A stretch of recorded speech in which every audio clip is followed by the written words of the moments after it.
Hello everyone, welcome to my YouTube channel English Literature. Myself Jibonath. So in this video we will discuss an important famous essay by Richard Steele. The essay's name is The Spectator Club. So let's start the summary of the Spectator Club. So let's start the video. The Spectator Club is perhaps Richard Steele's first achievement. This essay was published in The Spectator. The Spectator is a newspaper. Alright. In this essay, Steele has given an account of the members of the club.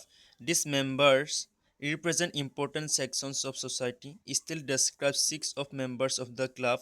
They are Sir Roger de Coverley, Captain Sentry, Sir Andrew Freeport, Will Honeycomb, the clergyman, and the student of law. So let's start the summary. Richard still talks about the first gentleman of his company, whose name is Sir Roger de Coverley. The people who knew about the country of Sir Roger knew Sir Roger. Sir Roger was a man of extraordinary nature and had a good sense. He always found fault with the ways of the world, but this unusual nature never made him any enemies. Sir Roger had a unique capacity to please others. Sir Roger was a bachelor because he was disappointed in the love of a beautiful widow. Before this disappointment, Sir Roger was a normal, happy young man. He moved into society of important persons like Lord Rochester and Sir George Ethers. However, after being ill, used by the widow, he lost all his joviality and interest in social life for more than a year. He became a very serious. Gradually, his joviality returned. However, he grew careless about his dress. He wore a coat and jacket of a cut which was in fashion at the time.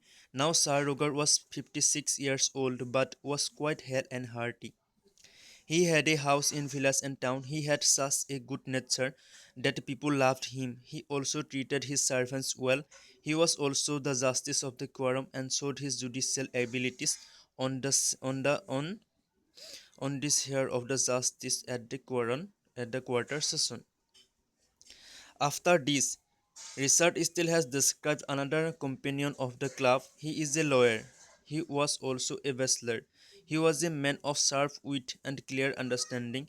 He chose his occupation rather to obey the direction of his old father than to incline to his own tendencies. He took to the study of law in obedience to his father. He was more interested in the study of drama and dramatic criticism. The philosophers like Aristotle The philosopher like Aristotle and Longinus were well understood by him. His father used to send to him various questions on law in order to ensure his son's progress in legal studies. The son outwitted the father by getting them answered through a lawyer whom he had engaged for the purpose. Nobody took him as a fool, but only his friends knew that he had a great wit. He liked to read the books which were not of the age he lived. He was familiar with the writings, customs, actions, and manners of ancient writers, which made him a keen observer of the worldly affairs. He was a good critic. His real hour of business was the time of the play. The presence of an able critic among the audience would rouse the actors to give the best performance possible. Next, the author has discussed about Sir Andrew Freeport, who is a good businessman of London. He was very laborious, experienced, and had a great understanding. His knowledge of commerce was extensive. He had his own ideals of the ways of enlarging a country's trade. He was of the opinion that a dominion may be extended by art and industry than by the power. Diligence of industry alone would help the country to gain things of permanent value, and sloth of idleness more than the sword had caused the ruin of many nations. He knew many short maxims. He had a unique art of speech. He was a self-made person and believed that England too could become richer than other kingdoms by methods which had so benefited him. After Sir Andrew, The author has described the merits of Captain Sentry. He was very courageous, intelligent, and had a good understanding. He was such a man who had not received good considerations of his abilities. He had been captain in military for some years and fought bravery on fronts. He left the army because even though he rendered meritorious service, which anyone could see and appreciate, promotion did not come to him.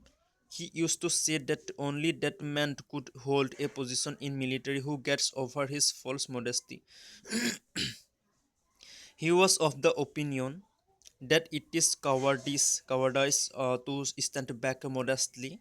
Similarly, a man who failed to assert himself and demand what was his due was a coward. All right. He was frank in speaking about the weakness of his officers.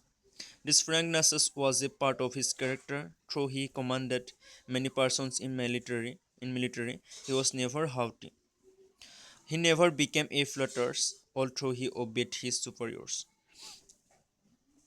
The author then talks about Will Honeycomb. The author then talks about Will Honeycomb. Though he was old, there were no traces of the passage of time in his brain or in his person.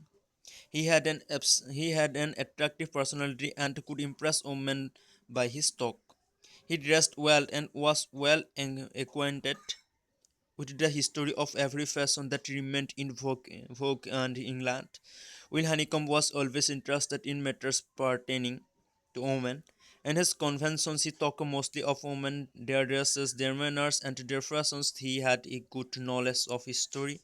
He could tell that the hairstyle of hats of our wives and daughters resembles to those of the vances of France kings. But the author says that the was a gentleman. Leaving the relationship of the woman, he was an honest and worthy man. At the end of the essay, the author tells us about one of his companions who seldom waited him. He was a philosopher and clergyman. He lived a scared life. He was a very weak and constitutions because of ill health. He could not fulfill the responsibility which promotions in the church might have brought him. He spoke and divine topic with authority. He wished for the good of the world even after his death. So the summary is finished. So I hope this summary will this summary will help you in your studies. So thank you so much. uh, if you like the video, so please like, share and subscribe my channel.